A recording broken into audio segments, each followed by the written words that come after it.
Bonjour et bienvenue dans cette nouvelle vidéo. Aujourd'hui, nous allons parler du client idéal ou encore de l'avatar client. Avant de passer à la suite, je vous invite à vous abonner à cette chaîne YouTube pour me soutenir et de liker la vidéo par la suite.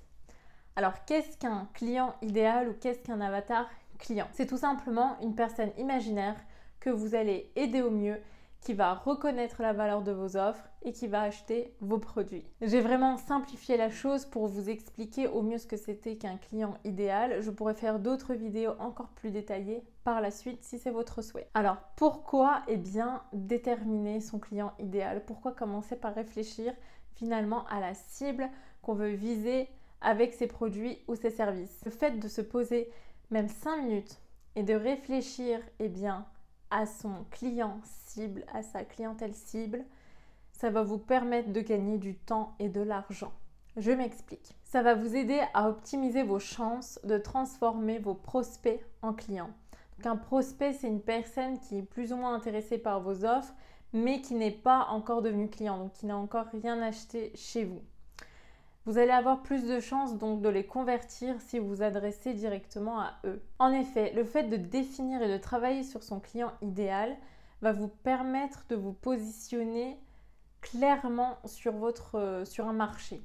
C'est-à-dire que une fois que vous aurez déterminé votre cible, vous allez pouvoir prendre votre part du marché, que ce soit dans le milieu par exemple du cosmétique, dans le milieu du business en ligne, du make money, dans le milieu du jardinage, enfin peu importe, vous allez trouver votre positionnement puisque votre cible sera déterminée. Une fois que vous aurez trouvé votre cible, vous allez créer des produits qui vont répondre à leurs besoins. Sinon, il n'y aura pas d'achat, bien entendu. Donc vous allez pouvoir travailler et étudier sur les besoins et les difficultés que rencontre votre avatar client pour ensuite apporter des solutions en fonction de leurs besoins et donc créer des offres en fonction de leurs besoins. Ce qui va accentuer votre réussite et également augmenter votre chiffre d'affaires. De plus, le fait de travailler son avatar client va vous aider pour tout ce qui est copywriting, tout ce qui touche à la vente de près ou de loin, puisque vous allez pouvoir utiliser les bons mots pour vendre votre produit. Donc les mots qui sont utilisés par votre client cible, par votre avatar client, vous appelez ça comme vous voulez. Et donc, vous allez pouvoir lui présenter les avantages et les bénéfices de vos produits, de vos services, de façon, beaucoup plus compréhensible par votre clientèle cible. En fait, ils vont pouvoir s'identifier et se dire que finalement, les offres qui sont devant leurs yeux leur correspondent et que finalement, ils ont besoin d'acheter cette offre puisque ils ont ces problématiques-là. Je ne sais pas si je suis très claire à ce niveau-là, mais en tout cas, ça va vraiment vous aider à créer votre argumentaire de vente en fonction de la personne que vous avez en face. Je vais essayer de trouver un exemple. Par exemple, j'ai ma cliente actuellement qui veut développer sa marque de thé et de thé bio plus précisément. Elle ne va pas faire le même argumentaire de vente en fonction de si les personnes en face sont des amateurs de thé et de thé bio en plus, ou si ce sont des personnes qui ne boivent absolument pas de thé et qui s'en fichent un peu du label bio. Donc en fait, elle va devoir donc créer tout ce qui est page de vente, page de capture, enfin tout son argumentaire de vente de A à Z en fonction de la cible qu'elle aura en face. Et pour le coup, la cible, ce sont des personnes qui boivent du thé assez régulièrement, qui prennent soin d'eux et qui en plus sont sensibles au bio. Donc, et c'est en fonction de ça qu'elle va rédiger, qu'elle va faire son copywriting pour essayer de les toucher au mieux et pour leur faire comprendre que finalement ces produits leur correspondent. Donc je pense que là c'est un petit peu plus clair. Le fait de définir son client idéal, c'est également un bon moyen pour travailler sur le marketing de contenu et définir son marketing de contenu.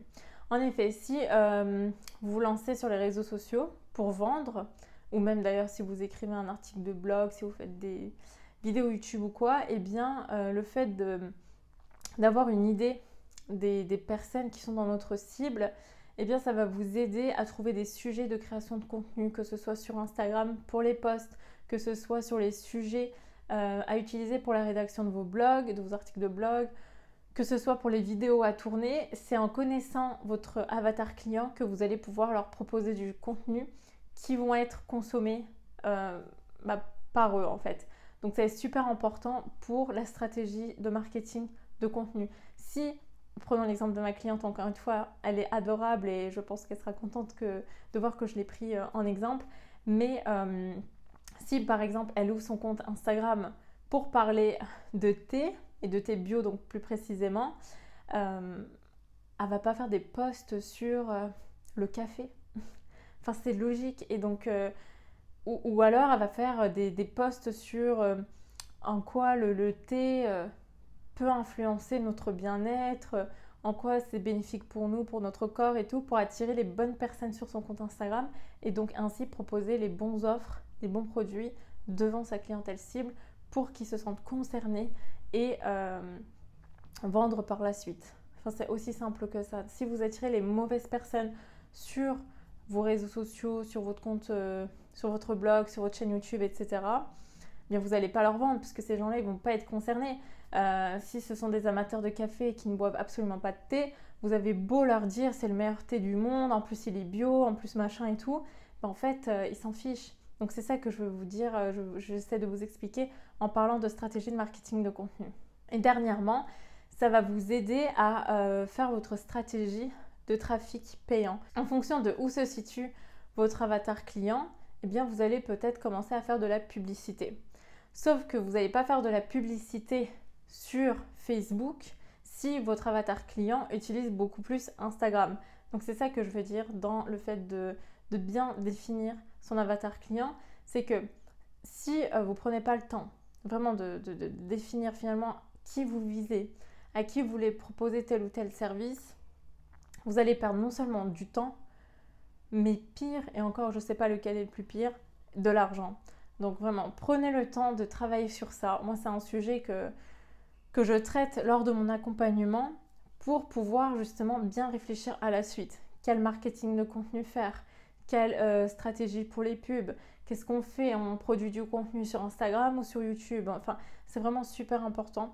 Donc, je vous invite à faire de même si jamais vous vous lancez dans l'entrepreneuriat. On arrive maintenant à la fin de cette vidéo. J'espère que cette vidéo vous aura plu et surtout vous aura apporté de la connaissance et vous aura aidé par la suite pour votre projet entrepreneurial. Donc, dites-moi en commentaire ce que vous en pensez, si vous avez déjà travaillé sur votre avatar client, si tout est OK pour vous ou si vous avez encore quelques questionnements. Et je prendrai beaucoup de plaisir à y répondre. Je vous souhaite beaucoup de succès et je vous dis à très vite dans une prochaine vidéo.